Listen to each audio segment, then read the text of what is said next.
We're talking about music. We're making it easy. This is Music Made Easy. Hello, my name is Ryan Kazda. And my name is Atharva Iyer. And this is Music Made Easy. In today's episode, we will be discussing Time signatures. time signatures. So we're kind of sticking with the theme of rhythm and time, and we're kind of getting into beats and pulses today in the context of kind of music and specifically measures. So a quick recap on what a measure is. So last week we talked about bar lines, and we just want to establish that the measure is the space in between two bar lines, or if it's the first measure, then the clef and then the first bar line.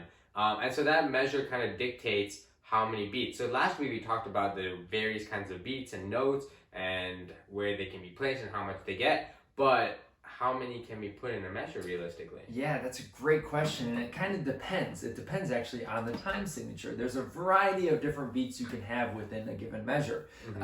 We're going to start with kind of the most basic one we've actually kind of been working with already, which is 4/4.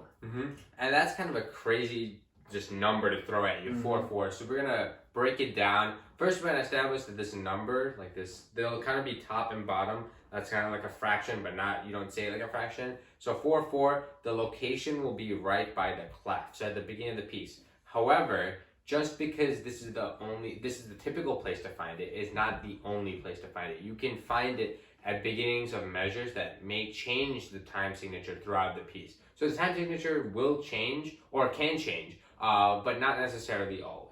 Yep, exactly. So let's break down this 4/4. What does this really mean? So you see there's two numbers, and each number kind of represents a specific idea. That top number represents how many beats are in a given measure. So here we see it's 4. There's 4 beats within that measure, if that's the time signature.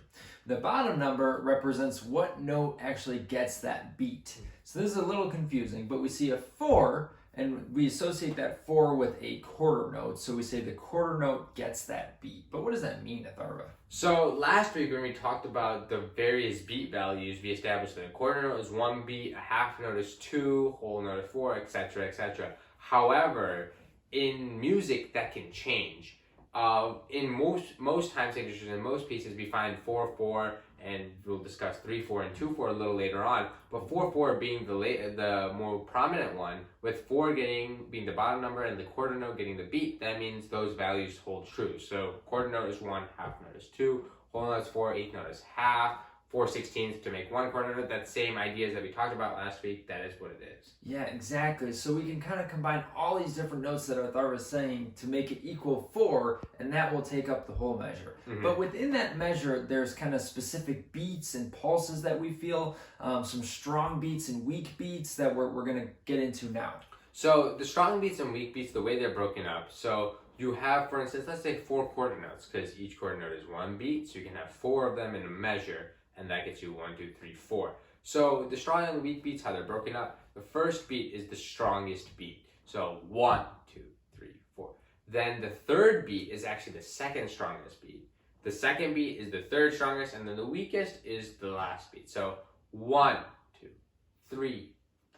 So I kind of didn't even say the 4 because I said the 2 a little soft, but the 1 was the strongest, the 3 was the second strongest, the 2 was kind of the end, and the 4 was barely there.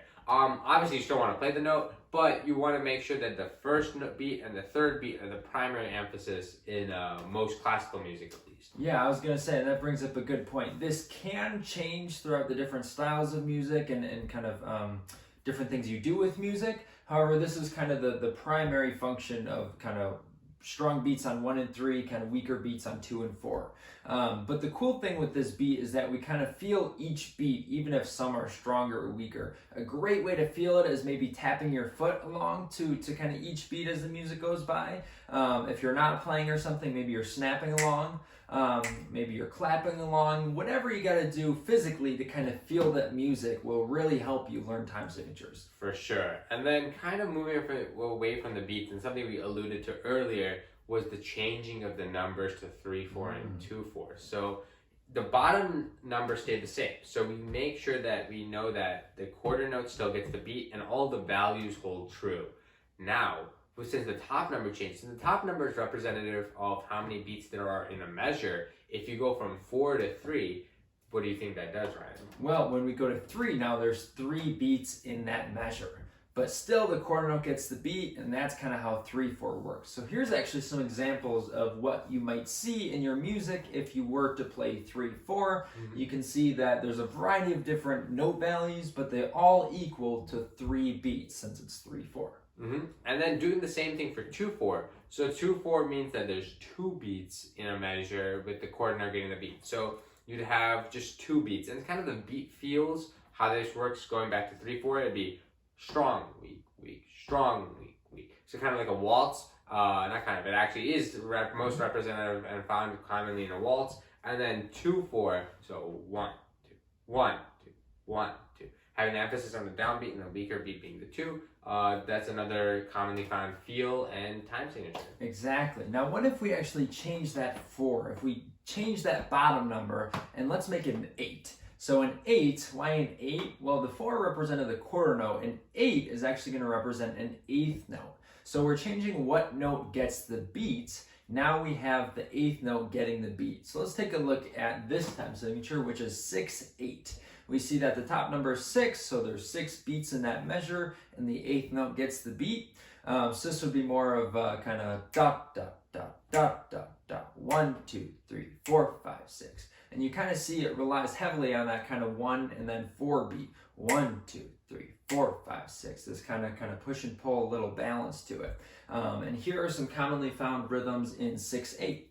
So when we say the 8 changes the beat or the note that gets the beat from the quarter note to the 8th note, it changes the values of all the other beats too. So now since the 8th note is 1, that makes the quarter note 2. Because remember, there's 2 8th notes in a quarter note. So if there's 1/8, the 8th note getting 1, that means the quarter note must get 2. That means the half note must get 4. So the way a simple tool to kind of figure this all out, you just double all the values. So since the 8th note is 1, now the 16th note is half.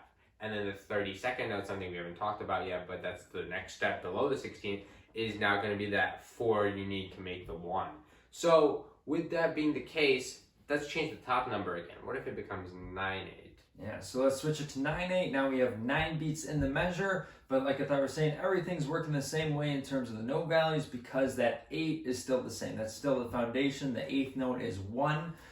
So here are some common rhythms in 9/8. Kind of similar to 6/8. It almost just tacks on an extra chunk at the end. 1, 2, 3, 4, 5, 6, 7, 8, 9. 1, 2, 3, 4, 5, 6, 7, 8, 9, 1.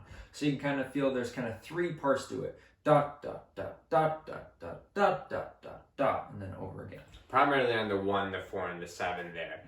And then moving on to one of the final ones that we're going to discuss today, although there are way more than what we touched on today, 12/8. So 12/8, same concept. It'll be 12 beats, however. So 1, 2, 3, 4, 5, 6, 7, 8, 9, 10, 11, 12. So 1, 4, 7, and 10 all getting the emphasis and the downbeat. That's kind of how it's referred to, kind of the emphasis on that. And so with the heavy beat being there, these are kind of the common rhythms that are found in 12/8.